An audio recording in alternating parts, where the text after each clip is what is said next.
ரஷ்யாவில் மருத்துவம் பயில சிறந்த ஒரு அரிய வாய்ப்பு. வெளிநாடுகளில் மருத்துவம் பயில சிறந்த முறையில் உதவுகிறது ஏஜே ட்ரஸ்ட் கல்வி குழுமம். மணிமுத்தாறு அருவியில் நீர்வரத்து அதிகரித்துள்ளதால் சுற்றுலா பயணிகள் குளிக்க தடை விதிக்கப்பட்டிருக்கிறது. விரிவான விவரங்களை வழங்குவதற்காக நமது செய்தியாளர் அழகிய நம்பி இணைந்திருக்கிறார். சார், மணிமுத்தாறு அருவியில நீர்வரத்து எந்த அளவுக்கு அதிகரித்திருக்கிறது? எத்தனை நாட்களுக்கு தடை விதிக்கப்பட்டிருக்கிறது சுற்றுலா பயணிகளுக்கு? சுற்றுலா பயணிகள் வந்து ஏமாற்றுடன் திரும்பி செல்பவர்களுக்கு வேறு எங்கென்ன வாய்ப்புகள் இருக்கிறது சொல்லுங்க. அதாவது தமிழ்நாட்டின் மேற்கு தொடர்ச்சி மலை பகுதி அமைந்துள்ள திருநெல்வேலி மாவட்டத்தில் உள்ள மேற்கு தொடர்ச்சி மலை அமைந்துள்ள பகுதியில் பொதிகை மலை என்ற உலகின் அதி சிறந்த மூலிகைகளை கொண்ட வனப்பகுதி அமைந்துள்ளது. இந்த மலைப்பகுதியில் அகஸ்தியர் அருவி, மணிமுத்தாறு அருவி ஆகிய 2 அருவிகள் சுற்றுலா பயணிகளை கவர்வதாக உள்ளது.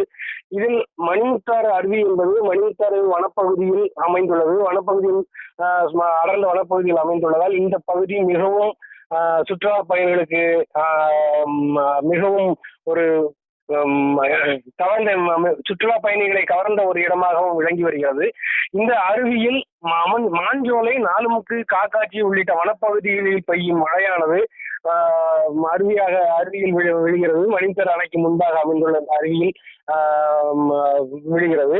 இந்நிலையில் ஜூன் 4ஆம் தேதி தமிழகத்தில் இந்தியாவில் தென்மேற்கு பருவ காலம் மழை தொடங்கியதாக வானிலை மையம் அறிவித்த நிலையில் கடந்த சில நாட்களுக்கு முன்பாகவே மாஞ்சோலை பகுதிகளில் வனப்பகுதிகளில் தொடர் சாரல் மழை பெய்து வந்தது. இந்நிலையில் தொடர்ந்து கடந்த 3 நாட்களாக சாரல் மழை அதிகமாக பெய்து வருவதை அடுத்து மணிமுத்தாறுக்கு வரும் நீரின் வரத்தம் அதிகரித்துள்ளது. நேற்று 800 கன அடிக்கு மேல் தண்ணீர் வந்த நிலையில் இன்று 500 கன அடிக்கு குறையாமல் தண்ணீர் வந்து கொண்டிருக்கிறது. இதனால் அருவியில் குளிக்கும் பயணிகளுக்கு பாதுகாப்பற்ற சூழ்நிலை உள்ளதாக கருதி வனத்துறையினர் அருவியில் குளிப்பதற்கு தடை விதித்துள்ளனர்.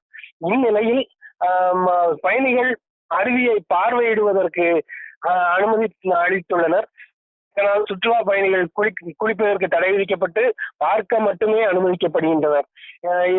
இதனால் பல்வேறு பகுதிகளிலிருந்தும் மாவட்டங்களிலிருந்தும் அண்டை மாநிலங்களிலிருந்தும் வந்திருந்த பயணிகள் குளிப்பதற்கு தடை விதிக்கப்பட்டதால் ஏமாற்றமடைந்தனர். ஆனால் அதை அருவியில் பார்த்து படம் எடுத்து அந்த ஏமாற்றத்தை தணித்துக் கொண்டு செல்கின்றனர். இந்நிலை அருவியில் சீரான நீர்வரத்து இருக்கும் வரை தொடரும் என்று வனத்துறை அறிவித்துள்ளது. தொடர்ந்து சாரல் மழை பெய்து வருவதை அடுத்து இன்னும் சுமார் ஒரு வார காலத்திற்காவது இதே நிலை நீடிக்கும் என்று எதிர்பார்க்கப்படுகிறது. மோகன், விவரங்களையும் அருவியில் தண்ணீர் பாய்ந்தோடக்கூடிய காட்சிகளையும் வழங்கியதற்காக நன்றி அழகிய நம்பி.